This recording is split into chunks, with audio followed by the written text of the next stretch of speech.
Welcome, I'm Jon Caldara, president of the Independence Institute and your devil's advocate. A little later, we're going to be talking about money that you pay that you might not know you pay in taxes. But first, the visiting fellow for conservative studies up at CU. Good to see you, Francis Beckwith. That's Did I get right. It? Not That's bad. Right. Good to be here.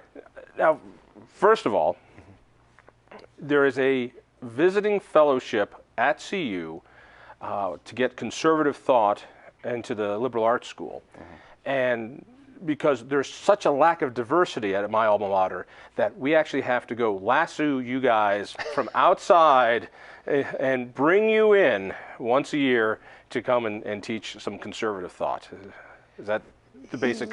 That's I don't think that's entirely accurate. No, it is entirely accurate because you see, while the other socialists who are staffed up at CU are paid through tax dollars, this program is actually fundraised for. So people actually have to donate money just to get a little ideological diversity at CU. Tell me that's inaccurate.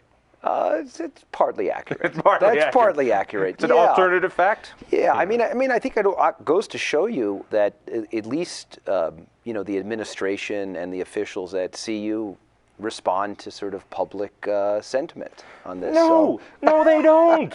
If they did, then we wouldn't have to actually pay extra money to get some ideological diversity. If the administration supported real intellectual diversity, there'd be more guys like you there. We wouldn't have to fundraise extra. I mean, as a CU alum and as a guy who's seen the socialist factory that is my alma mater, I find it really reprehensible, the lack of diversity and what it does to kids, because they don't see or hear another side, and they're surrounded by people who are all left-leaning, and it's hard to stand out. I found it a very lonely experience.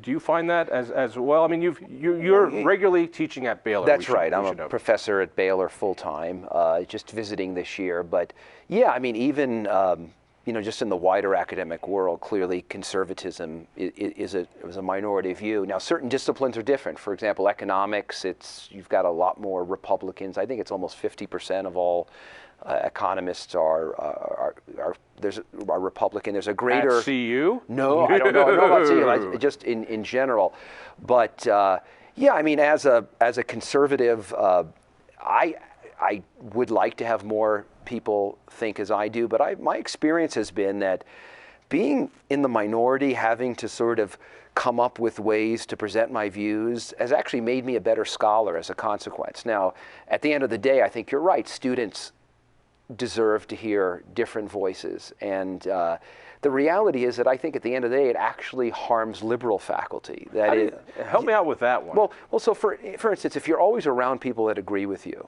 what happens? You actually are not as rigorous in your arguments. You also there's certain types of intellectual virtues that result from interaction with others.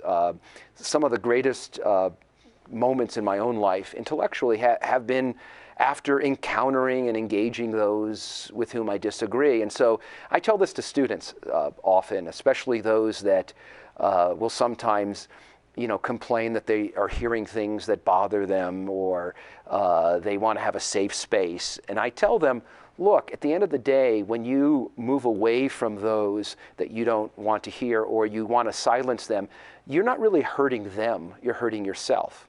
Because as human beings, we are in fact ordered towards. But I remember that same sort of hooey when I was a student, when they'd say, when you cheat on a test, you're only cheating yourself. Yeah. At which point you go, yeah, I'm just cheating myself, but I'm going to pass the class. And there is a lot of pass the class-ness.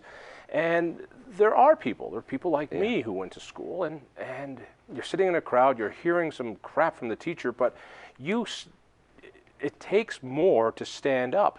And stand up not only in front of the guy who's going to dictate what's on your transcripts, but also 30 kids around you, all of whom are little liberals in training. And most kids are going to shut down if they feel this way. And the other kids who might actually stretch their brains miss that opportunity to stretch their brains. So I'll ask you, is there a liberal bias in the liberal arts in college campuses?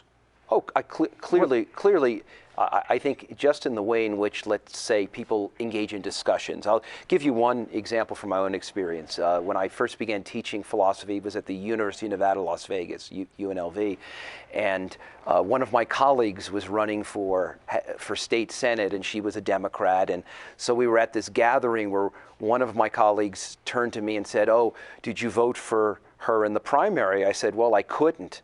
"What do you mean? Are you not registered?" And I said, "No, I'm registered." "Well, then why didn't you vote for her?"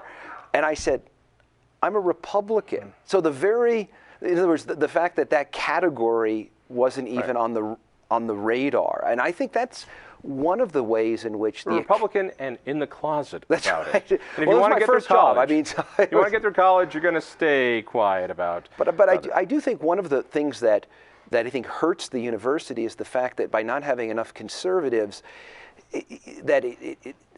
issues are in a way distorted. That is, you don't actually get the right types of questions that I think liberals have to hear.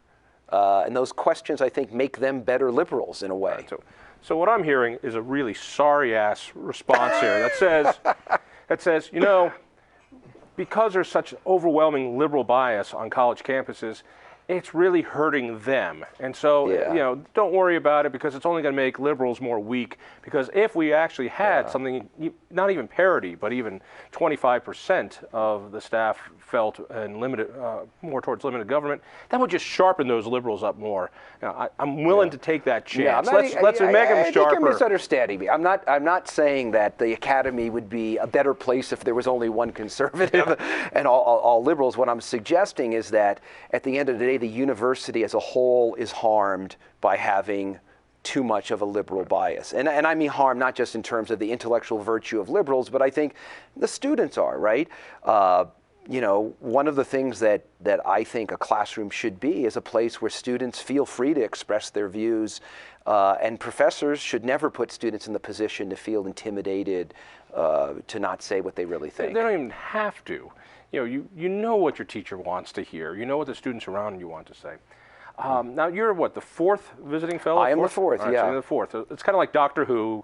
You die at the end of this, and then you're reincarnated or regenerated. It's like the presidency. I have to leave a note to my successor in the desk, right? So. And each one of them has said exactly what you told me off air, which was, hey, no, it's been really pleasant. People are really nice to me, and it's we're having great conversations, and it's very soft and fuzzy. And my response to each one of you is, yes, because you're leaving. You're a visiting fellow. You're not on the voting faculty. You're not going to be having curriculum run by you for other classes. You're not going to be part of the hiring decisions for your department. Of course they love you. I'll keep going with science fiction. Yeah. You're the ambassador from the planet Klingon. You're mean, you're awful, but it's it's a wonderful thing to have you here as a cultural exchange. We get to point and laugh and go, wow, he's almost human at dinner last night. But you're going to be gone. And the universities don't build something to make sure that there are people like you who stay. Well, I think from what I've heard from some of the folks at CU, the ultimate goal of this position is not to simply make it just one person every year, but in fact to expand it, to create a actual academic unit that functions as a place in which not only one visitor but several come. And so, and the idea is to get those visitors to be affiliated with particular departments. Now, I think at the end of the day, just not obviously the University of Colorado, but any university has to do more than that.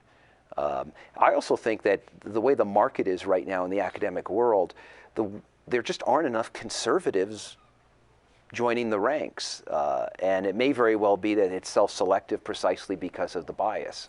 Well, when I found out how little you actually work, obviously only pure communists or Frenchmen would ever want this job. You're working 2 days a week. Well, I do more than what's in the classroom. So I teach I teach 2 3-credit classes, one class in philosophy and religion, another in religion and the Constitution in the political science department. And that involves a lot of preparation. And this year, I've probably put more work into my classes than I do at Baylor. I hope Baylor's not watching right now. And I think the reason for that is that because of the position I'm in and the role that I'm playing at the university, I think I kind of have to hold myself to a higher standard. But I'm also writing. I'm working on several articles and books. So the thing about being a professor... Sounds like a cush job to me. I'll take it. Yeah. See, the problem is... Professor Beckwith, I'll do anything to pass this class. Anything. All right. No, I'm rising you. Yeah. There's more to it than that. I get that.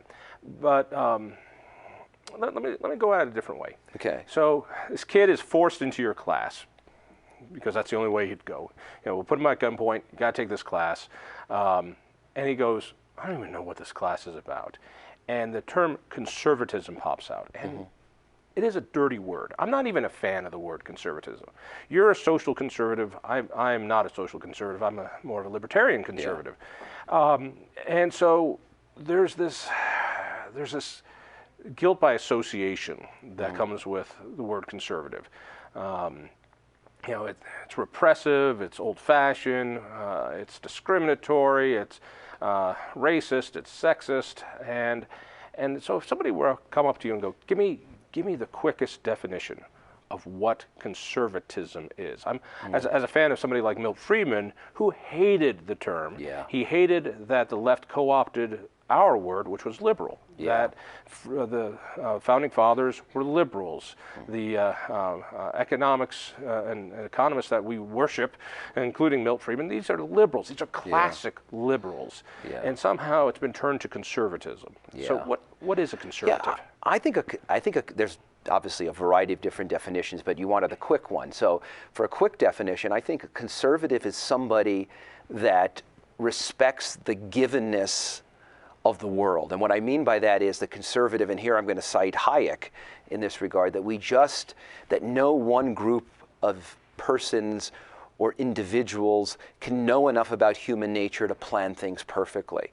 And so this is actually where I think libertarians and more traditional conservatives line up. That is, in both cases, there's a sense of modesty and humility in the face of the fact that human beings are highly complex, their institutions arise naturally, and that we shouldn't be in the business of a kind of top-down tinkering with the ordinary choices and institutions that arise from human culture. You know exactly what the response is. Yes, we've heard all that wonderful stuff about spontaneous order, and we get that, but what you call tinkering, we call social justice. What you call top-down, we call fairness. Why is it just because you've had better parents that you get to live in a better house and you've had a better education? You don't deserve deserve the privilege you've had. Check your privilege. It's true. I don't deserve it, but that doesn't mean I'm not entitled to it. There's a difference. I could be somebody that's inherited a large sum of money or have a high degree of skills as a consequence of the life that I've lived and the fortune that I have. But that doesn't mean the fact that I don't deserve it in the sense I didn't earn it doesn't mean I'm not entitled to it. Secondly, if we take those examples of people that have been successful, that in fact have lived those kind of lives, shouldn't it be the case that we should model that to those in other situations that in fact don't have that? In other words, the way that you sort of grow culture is not to simply tear down what is good or tinker with what is good, but is in fact to extend those insights and ways of life to the wider culture. So that would be my answer.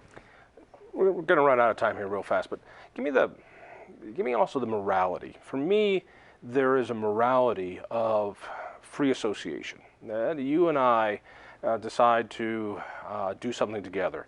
I sell you this cup of coffee, you give me $1. Now I have $1, which I valued more than the cup of coffee. You have a cup of coffee, which you valued more than the $1 in economic terms. Both of our utility goes up. Nobody else was involved, and that freedom of association is a sacred thing. It is a beautiful thing. And what I don't think collectivists get, or maybe they do, is not so much that when they tax, when they take away, that it's wrong or it's bad, but they do it so easily without understanding that, wait a second, this is a serious thing that we're doing. When we restrict somebody, when we take from here and we, because we know better through the collective, and put it over there, that is an awesome responsibility. When we say, you know what, we're going to have a soda tax because kids are fat. And it's kind of a lighthearted thing because we just want kids to be skinny.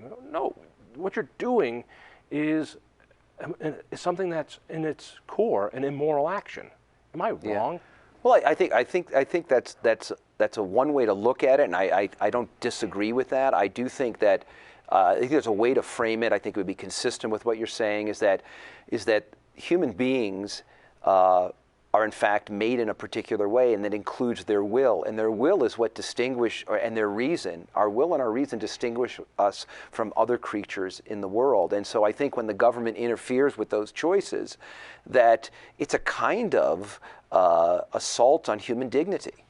Now, obviously, there has to be some kind of government, and we've got to pay for it. But at the end of the day, when you have the government, I think, making these kind of judgments about those things that human beings who are closest to making those choices, that is, those who have direct consequence in terms of those choices, I think that's, in a sense, immoral. Let's leave it right there. Okay. Because I liked that. Professor, thank you so much for being with us. Stay tuned.